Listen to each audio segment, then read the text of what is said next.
Iyi ni radio ijwi rya rubanda. Tuzirikane umunsi w'ishingwa rya Repubulika y'u Rwanda. Umunsi wa 28 z'ukwa mbere 1961 ni umunsi udateze kuzibagirana mu mateka y'u Rwanda.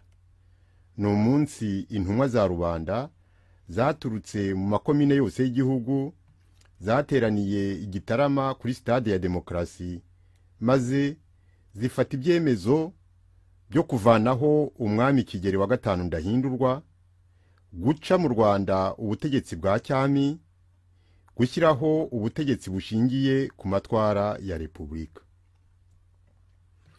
Uwo munsi intumwa za rubanda zaciye ingoma ya Karinga iteye isoni n'ishozi, yari ikirangantego cy'ubutegetsi bwa Gitutsi, zishyiraho ikirangantego cy'ibendera rigizwe n'amabara atatu: umutuku, umuhondo n'icyatsi kibisi.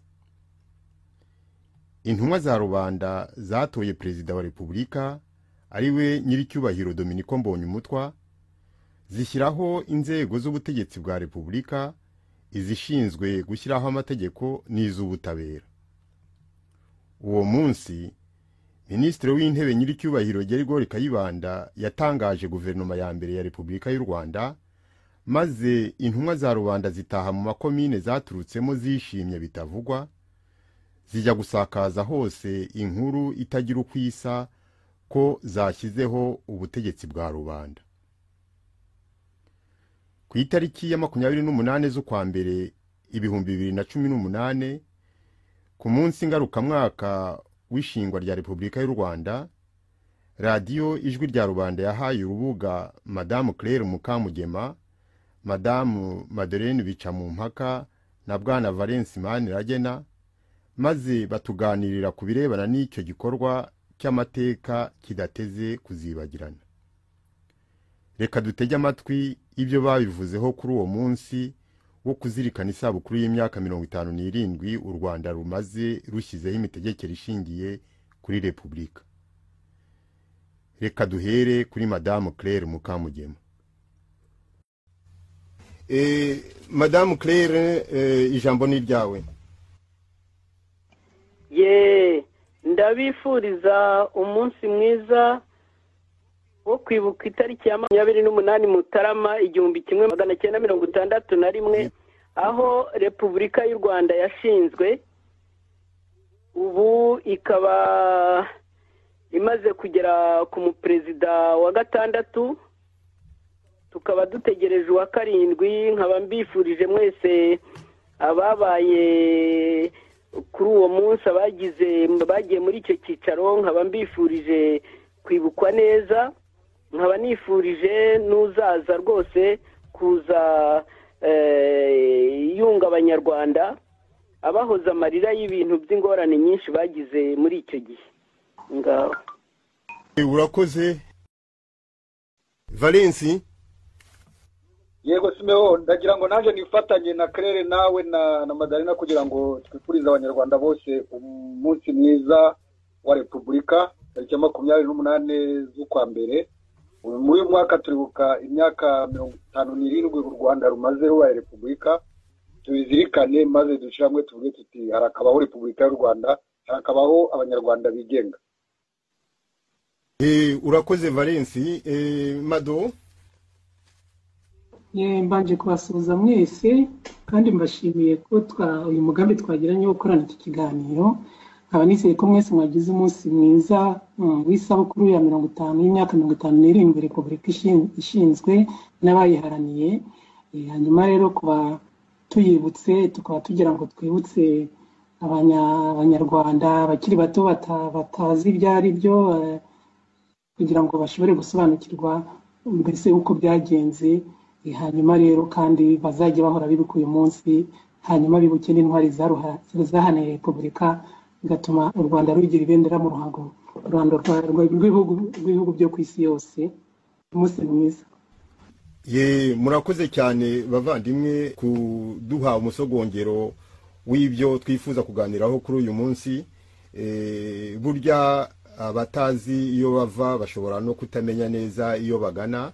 Ni byiza kwibuka aho abantu baturuka, bakagera n'igihe cyo gusesengura bakavuga bati ese inzira twafashe turacyagenda mu nzira nyayo cyangwa se byagenze bite, gukora evaluation y'uko ibintu byagenze, ariko abantu ntibiyebagize inzira banyuze nuko byagenze. Amateka rero ni ingenzi.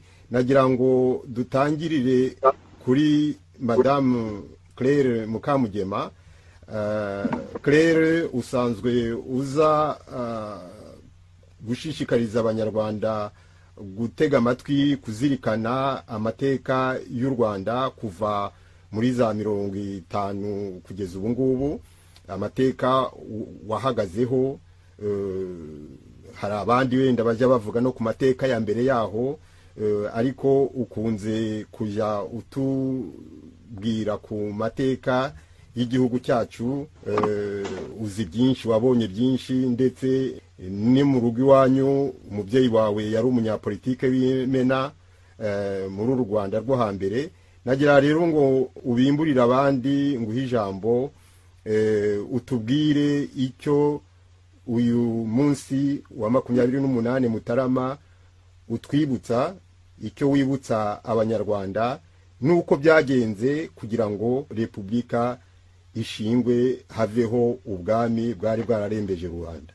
Ijambo ni ryawe. Urakoze Simeo.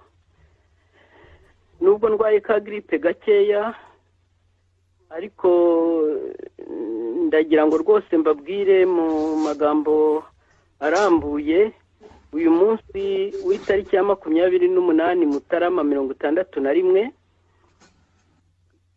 Ntabwo ndi buhere imbere cyane kuko ubwawo uraremereye bihagije tukawuvugaho, noneho twabona igihe tukajya no kuvuga n'ukuntu byari byaratangiye. Nyine mwese murabizi cyangwa se mwarabyumvise, ariko uyu munsi reka nkuhe igihe cyawo nkuvugeho, noneho uko byabanje nuko byakurikiyeho nabyo tuzabigiye igihe cyabyo tubivugeho, ariko tutaza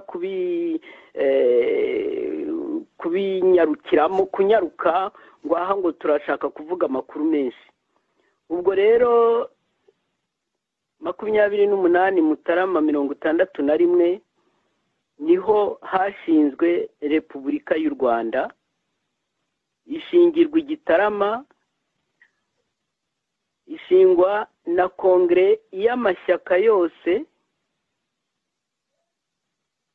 yari mu Rwanda icyo gihe, yihawe uruhushya n'Ububiligi bwari bwarahawe inshingano yo kurera u Rwanda na Loni. Iyo nshingano rwayihawe na Loni ngo ruzarere u Rwanda runayigeze ku bwigenge. Iyi rero yari intambwe ikomeye cyane yo kugira ngo abanyarwanda bose bafate ububasha n'ubushobozi, berekane icyo bashaka mu buryo bwo kuyobora igihugu cyabo, cyane cyane igihe Ububiligi buzaba bucyuye igihe butakibarira. Iyi tariki ya 28 Mutarama, Kayibanda na bagenzi be, ndi bubavuga amazina, bahawe uruhushya na logiste.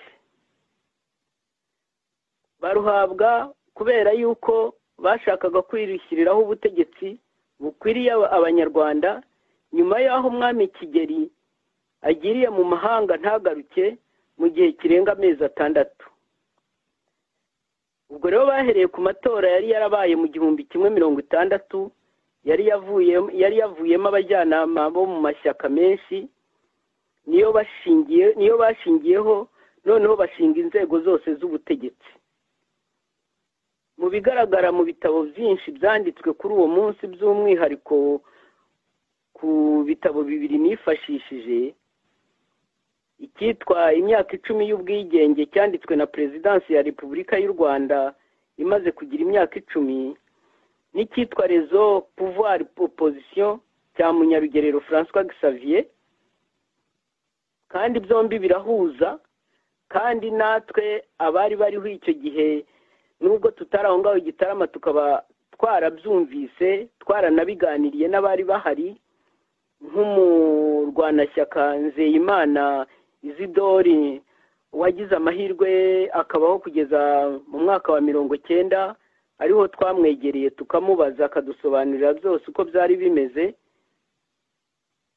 Ubwo rero ngiye kubabwira nyine uko byagenze. Hari haragiyeho leta y'agateganyo yari ivuye muri Conseil Spécial du Pays, yari igizwe n'amashyaka yari mu Rwanda, noneho bashyiraho guverinoma. Premier ministre wayo yari Kayibanda, yari guverinoma y'agateganyo kubera ko bari mu bihe byo gushaka gukomeza ubwami bugendera ku mategeko, cyane cyane ko Kigeli nyine icyo gihe yari akiriho. Ariko nyuma yaho igihe cya independence ya Congo, Kigeli yagiye kwizihiza umunsi wa independence ya Congo, noneho yigumirayo ntiyagaruka. Ubwo rero ya guverinoma y'agateganyo ndetse yari ikirimo n'abazungu, kubera ko atiteri yari gifite agaciro uruhare runini mu kugenga igihugu, ibura umutegetsi w'ikirenga uhagararira u Rwanda. Ubwo rero amashyaka, cyane cyane ishyaka rya Parmehutu ryari rihagarariwe na Kayibanda, yararebye risanga nibatareba neza igihugu cyabo gishobora kugwa mu kangaratete, kuko kitari kigifite umuntu ugikuriye ugihagarariye. Nibwo rero bagiye babwira Logiste bati turashaka gukoresha kongre igizwe n'amashyaka yose, igizwe n'iriya guverinoma y'agateganyo, noneho tukareba uko igihugu cyacu kimera, uko kitagwa mu kangaratete. Ubwo rero koko Logiste yarabirebye, nawe asanga umwami ntagihari, asanga hari abantu batowe yego muri iryo tora ry'igihumbi 160, ariko igihugu kikabura umutwe wacyo. Arabemerera rero ati nimugende mukoresha iyo kongre, amashyaka yose ari mu Rwanda muhure, noneho mugene uko u Rwanda rugomba gutegekwa. Ubwo rero ni nabo bacungaga uwo mutekano, abaparakomando bake b'Ababiligi. Ubwo hahamagawe abo bajyanama bari baravuye muri ayo matora y'igihumbi 160, hahamagawe abo bari bagize guverinoma y'agateganyo, noneho rero bahurira igitarama babyita kongre. Barareba rero basanga umwami yaragiye. Ibyari byo gushaka gukora ubwami bugendera ku mategeko biba biburiyemo. Ubwo kandi nyamara hagati aho kandi bamaze kunaniranwa na Runari, cyane cyane yateraga amahane, bari baraharahuye ahantu hitwa Ostende, nabwo birananirana. Ubwo rero biyemeza ko kuri uwo 28 bagomba gushaka ikivana igihugu cyabo mu kangaratete, biyemeza rero gushinga repubulika. Nibwo rero amashyaka ne aredetwa, aprosoma, parumehutu na padeki batanze abakandida ngo batorwemo abahagarariye igihugu, mbese abakuru b'igihugu. Icyo gihe rero ishyaka rya parumehutu niryo ryatsinze, ryari ryatanzwe umukandida Mbonyumutwa Dominiko, aprosoma yari yatanze umukandida Joseph Gitera, aredetwa yatanze Laurent Munyankuge, naho apadeki yatanze Augustine Rugiramasasu. Ubwo rero ishyaka rya MDR rya parumehutu ryegukanye perezidanse ya repubulika. Ahangaha ndagaruka rwose nshimangira nti ni ishyaka rya MDR, kuko amashyaka niyo yatanze abakandida. Abana b'iki gihe ntibakajye bibwira ngo bambonye umutwe icyo gihe bagitera ba Munyankuge na Rugiramasasu biyamamaje nk'uko Macron yiyamamaza, cyangwa se nk'uko ba Hollande biyamamaza, cyangwa ba Trump. No, ni amashyaka yabo yabatanze, ntabwo bari bariyamamaje, kubera yuko nta buryo bwari buhari bwo kwiyamamaza, ahubwo abantu bose bigobotoraga ingoyi ya gihake. Yari yarabamaze, yari yarabishe, yari yarabakubise, yari yarabahejeje mu buhake, dore ndetse naho bashakiye kuvuga bati wenda wa mwami we komeza udutwara ariko natwe duha uburyo bwo kwisanzura, nabwo bakabyanga. Ubwo rero nta kwiyamamaza kwabaye, ni amashyaka yatanze abakandida.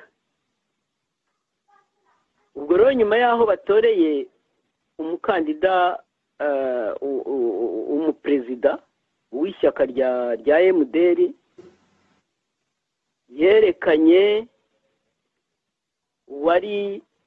uwabaga premier ministre, ari nawe wari ukuriye iyo leta. Ubwo rero yari Gregoire Kayibanda. Nyuma yaho rero Kayibanda yerekanye guverinoma, avuga abagize guverinoma. Ubwo wenda ayo mazina turaza kuyagarukaho nyuma. Ubwo rero haza gushyirwaho n'abadepite, hanyuma hashyirwaho n'abaprefe. Ubwo rero repubulika iba ibonye inzego zose, kuko n'urukiko rw'ikirenga narwo bari barugaragarije abarukoramo, abarushinzwe. Ubwo rero inzego zose n'imyanya yose ya Repubulika y'u Rwanda iba iruzuye, irashinzwe. Icyo bagaragaje kindi icyo gihe uwo munsi ni uko Gitera yatorewe kuba perezida w'inteko ishinga amategeko, agahabwa n'abamwunganira. Ubwo rero Repubulika y'u Rwanda ihagarariwe na Titeri yahawe ububasha na Loni, yari imaze gushingwa, kandi imyanya myinshi cyane cyane umwanya wa perezidansi wa repubulika wegukanywe n'ishyaka rya MDR parumehutu.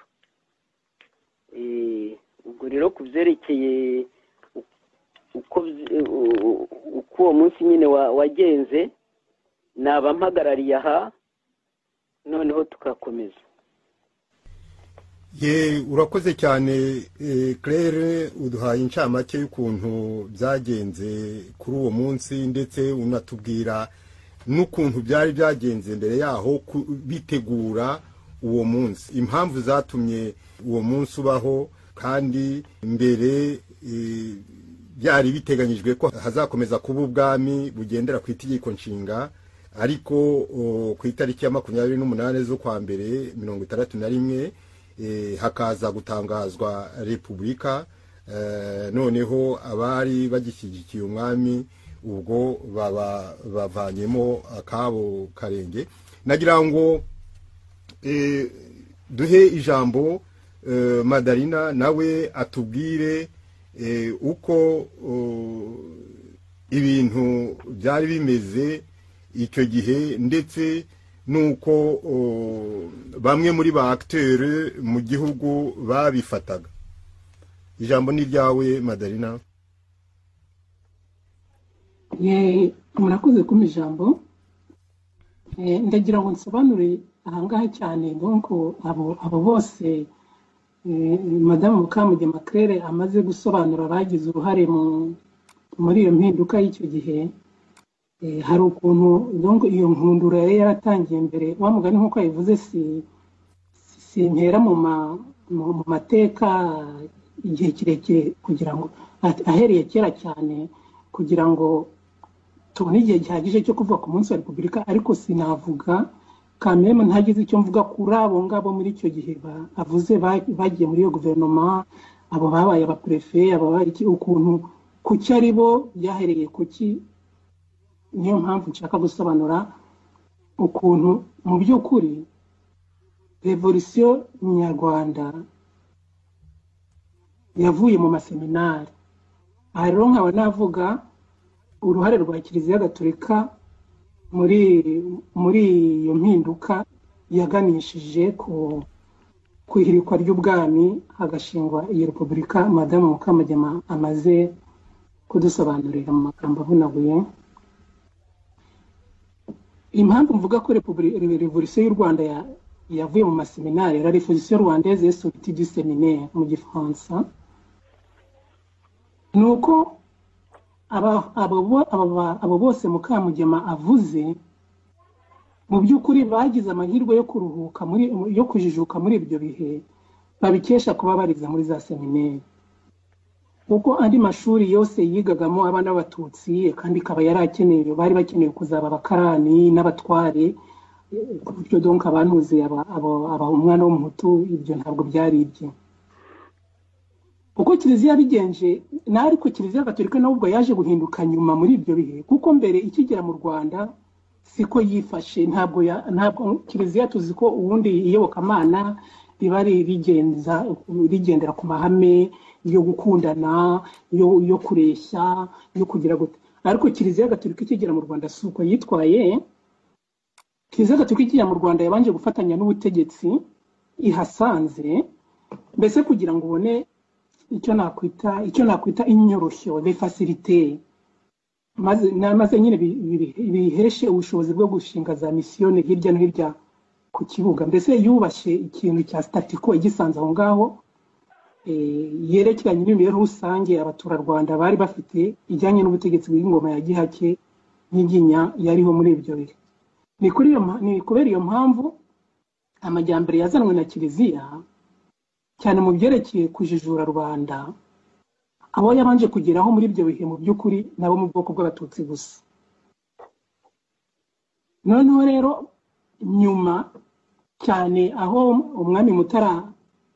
umwami Musinga amenesherejwe, umusimbuye Rudahigwa amaze we no kubatizwa no kuyoboka idini, hagiye habaho za exception ziko nayivuga mu Kinyarwanda, mbese bagiye barenga kuri iryo hame ryo gufavoriza abana b'abatutsi gusa. Ukajya ubona umwana w'umuhutu hano Kiliziya yamufashe arangije amashuri abanza ya primaire, nyine bamuganishije muri za seminari, kubura ko nyine ayo mashuri ya Kiliziya niho honyine umuhutu ufite amahirwe yashoboraga kwinjira honyine. Naho izo za groupe scolaire Cyangahe, za Butare, za Strida, ibyo byari by'abana b'abatwari n'abatutsi batarabahutu. Niyo mpamvu rero nyuma yaho gato muri za 40, nyuma y'intambara ya kabiri y'isi, muri za 40 hatangiye kubona kadonko abana b'abahutu, abasore bajijutse bize muri seminari, ari abo bose nyine Madamu Mukamugema yavuze, ba Kayibanda, abo bagitera, barica mu mpaka, mbese abo bose ni babanje abenshi donc bize Nyakibanda muri seminari nkuru, abandi se cyangwa bakarangiza seminari ntoya nka Kayibanda, nka bica mu mpaka na Mbonye Mutwa bamenyaniye mu giferi kizaza. Ibyo byose nyine kubera kiliziya. Noneho rero igihe abo ba elite abo izo njijuke z'abahutu zitangiye kuboneka muri icyo gihe, zo icyo zari zigamirije imbere nyine ni ukurenganura rubanda rukandamijwe n'iyo ngoma, kugira ngo rubanda ruve mu buhake. Ariko rero burya no mu batutsi ubwabo, abo batutsi bo mu ngoma nyiginya ku gihe cya Rudahigwa hariho n'abatutsi nabo bashaka impinduka. Ibyo bintu ntabwo abantu kenshi bajya babivuga.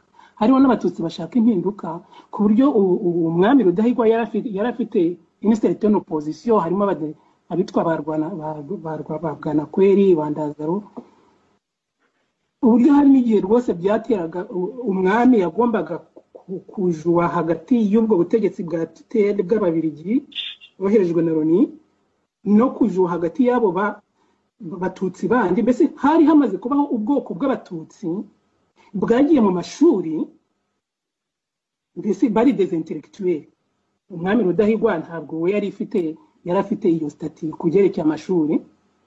Noneho bakumva nabo mbese wenda bakumva bashaka no gutegeka, bashaka no kwevuriwa buhoro, ku buryo hari igihe byateraga za intugunda hagati donc ya tutelle d'une part, hagati y'ubwami d'autre part, na hagati y'abo ngabo nabo bashaka impinduka. Ni muri urwo rwego ubona harimo n'abapadiri, nk'umupadiri witwa Bushayija, ngo akaba yana mubyara wa Bigira umwami. Naho hari article yigeze kwandika rwose ubona ari umuntu mbese ari kwandika ibyo nagereranya nuko ibingibi twe twandika par rapport y'ingoma ya buriya buhake bushya buri Kigali.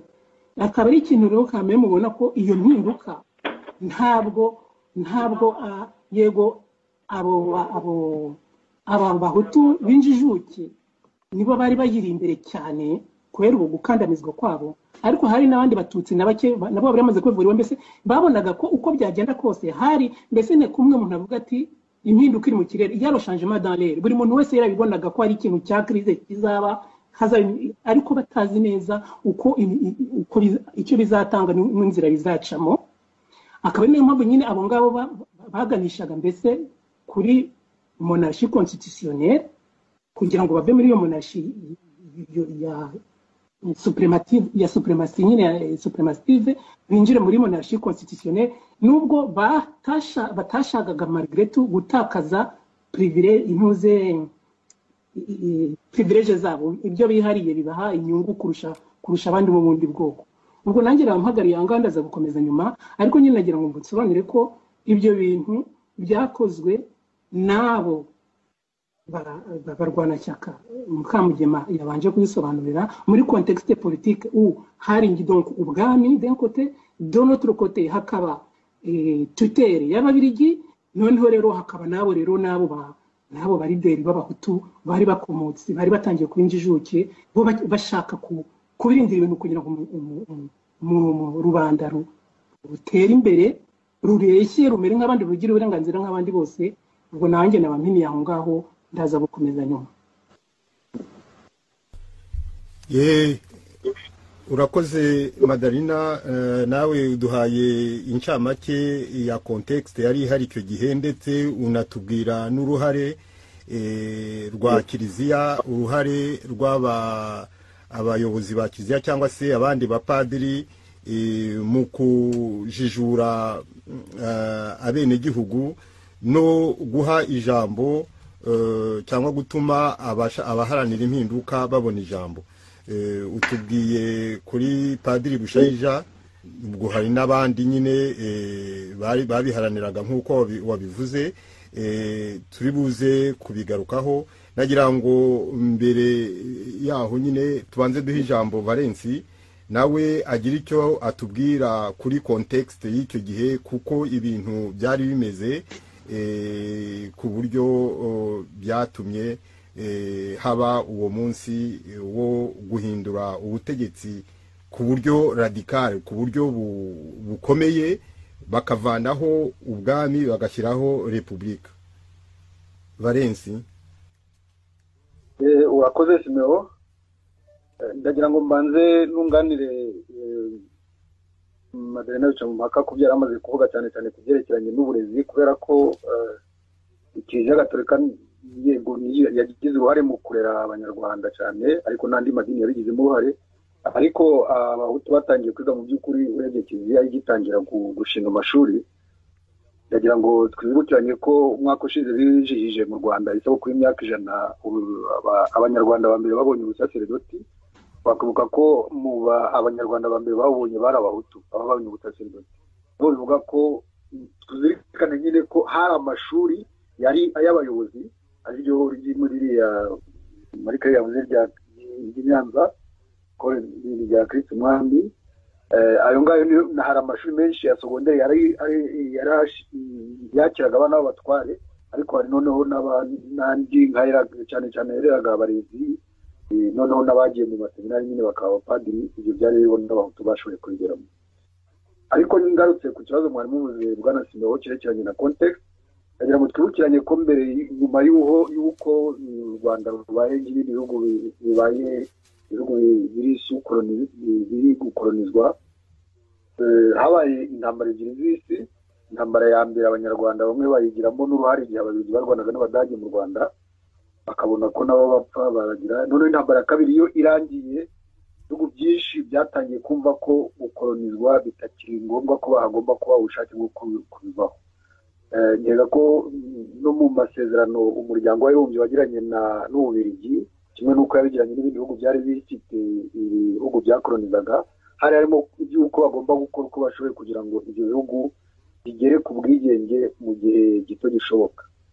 Donc ibyo nibyo icyo ni kimwe mu bintu byatumye nyine haba ibyo byiruka. Tuzi ko muri Afurika yose nyuma y'iyo ntambara ya kabiri ibihugu byatangiye gushaka uburyo byakwigenga bigasubirana ubusugire bwabyo. Mu Rwanda rero nabo byari bihari, ariko mu Rwanda nyine nk'uko na Madamu Claire Mukamugema yabivuze, twari dufite ubwami, kandi ubwami bwari bufite ingufu, noneho ugasanga bugenda budashaka kurekura, kugira ngo abazabishobora bazakwifashisha wenda ibitabo bya Marcel Pochet, aho avuga ku byerekeye porogaramu Rwanda kuva 1952 kugera 1962, aho bigaragara mu myaka za 50 impaka zabaye mu nteko y'ubwami n'ibindi. Icyo gihe unimaze guha icyo umuntu yakwita nka ordre, ariko wenda itari direct ku bihugu byari bifite za koloni, ko bigomba gukora uko bishoboye ibyo bihugu bikigenga. Nko mu bihugu byacu byari sous-tutelle, hariho urugane special ya ONU yakontorolaga ibyo bihugu, ikaza kureba aho bigeze mu gukora ku buryo abaturage bazabona ubwigenge bakiyoborera igihugu. Ababiligi rero bari barakoze gahunda y'imyaka 10 yo kugira ngo bakore ku buryo abanyarwanda nyuma y'imyaka muri za 1948 bakoze plan yaje kwemezwa mu 1952, ku buryo mu by'ukuri iyo plan bagiye bayikurikiza.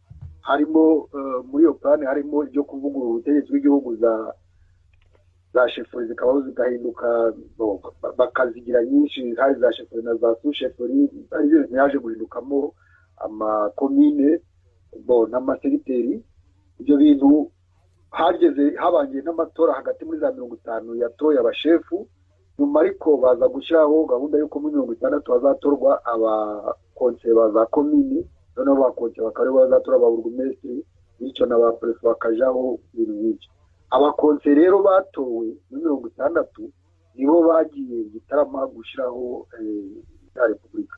Ariko kugira ngo bigende gutyo, kugira ngo nk'ibyo Mukamugema yavuze bya intare yageza wendika ikiboneka, amatora abaye intare ntabwo yabonye amajwi yari ishaka, noneho itangira kuja kurega Muroni, kuko icyo gihe ONU yari isa nkaho iri hagati y'abashyigikiye ubwami n'abari kwerekana ko ubwami butifashe neza. Muruka ko ibyo byabaye nyuma y'ibyo byarabaye muri 1959, aho habaye nyine imyivumbagatanyo iturutse ku bantu bari bashatse kugira nabi bamwe mu bayobozi b'abahutu barimo Dominique Mbonimutwa. Ibyo bintu intari imaze kubona ko yatsinzwe mu matora y'abakonseye, yatsinzwe yari yagize mu bakonseye ibihumbi bingahe, 3,325, yari yabonye amajwi makeya, yari yabonye amajwi 56. Parmehutu yabonye amajwi 2,390. Raderi ifite 206, naho Prosoma ifite 233. Ngumva abo n'abakonsi bose bari batowe, intari yatsinzwe. Ubwo noneho kubera ko yari yatsinzwe, itangira kwamagana ayo matora, ishaka kuba ko ngo batayagize, ndetse baje no kurega Muroni. Ibyo ngibyo ndumva umuntu waje kuri site ya Nations Unies, muri za document hari za différentes déclarations, za différentes za resolution zitandukanye oni yagiye ifata kuri ibyo birego bya intari, kuri ibyo by'uko umwami yagiye muri Kongo ntagaruke, aribyo nyine Mama Claire yavuze byatumye haba cy'umuntu yakwita vide du pouvoir. Noneho muri ibyo birego bigatuma hajaho komisiyo yaje kureba mu by'ukuri uko ibintu byifashe. Igihe hari kongere y'Igitarama 28 z'ukwa mbere 61, hari abantu bari bavuye muri ONU baje kureba, bakurikije nyine boherejwe na ya ntuze ishinzwe ibyo bya Titeri. Noneho baraza bahura n'abategetsi, ariko iyo kongere noneho nayo iba bari mu Rwanda by'ukuri badekarara repubulika. Iyo komisiyo yaje igenda ivuga nyine ko badekarara komisiyo. Rero kuri iyo nyuma haje kubaza negociation, baza kwemeranya ko hazaba referendum, ndetse ONU yaba ari nayo yemeza ibibazo bizaje muri referendum byo yabaye kwa 25 Nzeri 1961. Suye nyuma gato rero twakumvikana ko muri mu kushinga Repubulika y'u Rwanda habaye wenda umuntu yakwita za moteri, mbese ingufu zaturutse ahantu henshi, ariko icyambere cyari cyaturutse kuko abanyarwanda batoye ba conseil communal. Noneho ba conseil communal bakaba batangiye kumva ko bashobora kugira ububasha benshi batari bafite mbere y'ayo matora. Naba nzindi ahangaha kugira ngo nabikomeze mu kiganiro. Icyo cyari igice cya mbere cy'ikiganiro radiyo Ijwi rya Rubanda yagiranye na Madamu Claire Mukamugema, Madamu Madeleine Bicamumpaka na Bwana Valence Maniragena ku itariki ya 28 z'ukwa mbere 2018, umunsi ngarukamwaka twibukaho ishingwa rya Repubulika mu Rwanda. Iyi ni radiyo Ijwi rya Rubanda.